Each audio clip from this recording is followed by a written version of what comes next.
এপেণ্ডিচাইটিছৰ নিচিনা বহুত বেমাৰ একে মানে ৰিজেম্বল কৰে। যেনেকে এজনী মাইকী মানুহৰ যদি তেনেকুৱা সেম বিষ এটা কমপ্লেইন লৈ আহে, তেখেতক ক্লিনিকেলি আল্ট্ৰাচাউণ্ড কৰাৰ আগতে আমি ক'ব নোৱাৰো যে এপেণ্ডিচাইটিছ। চ' বেমাৰটো ধৰা পৰাৰ আগত যাতে কোনো মানে কোনো ৰোগীয়ে একো লৰালৰিকে কোনো সিদ্ধান্ত নলয় যে আমি অপাৰেশ্যন কৰিম বা তেনেকুৱা।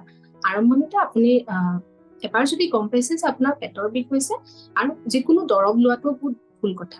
প্ৰথমতে আপুনি যদি পেটৰ বিষ ফিল কৰিছে বা এটা অনুভৱ কৰিছে, আপুনি কোনোবা ডক্টৰজনৰ ওচৰলৈ গৈছে, তেওঁ আপোনাক যিটো ছাজেশ্যন দিব আপুনি সেইটো ফ'ল' কৰিব লাগিব।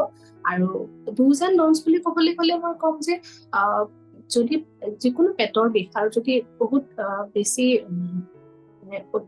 বেছিকে পেটৰ বিষ হৈ আছে, অসহ্যকৰ পেটৰ বিষ বুলি যদি কোনোবাই কয়, তেতিয়াহ'লে তেওঁ first thing he should have complete rest.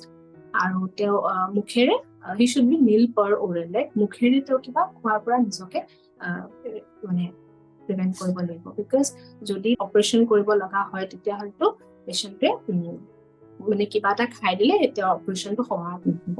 So' he should be nil per oral, he should get the antibiotics খিনি ল'ব লাগিব, ডক্টৰে যিখিনি প্ৰেছক্ৰাইব কৰে, আৰু বেড ৰেষ্টত থাকিব লাগিব। আৰু তাৰপিছত একৰ্ডিং টু ইনভেষ্টিগেশ্যন তেওঁৰ অপাৰেশ্যন কৰা হ'ব।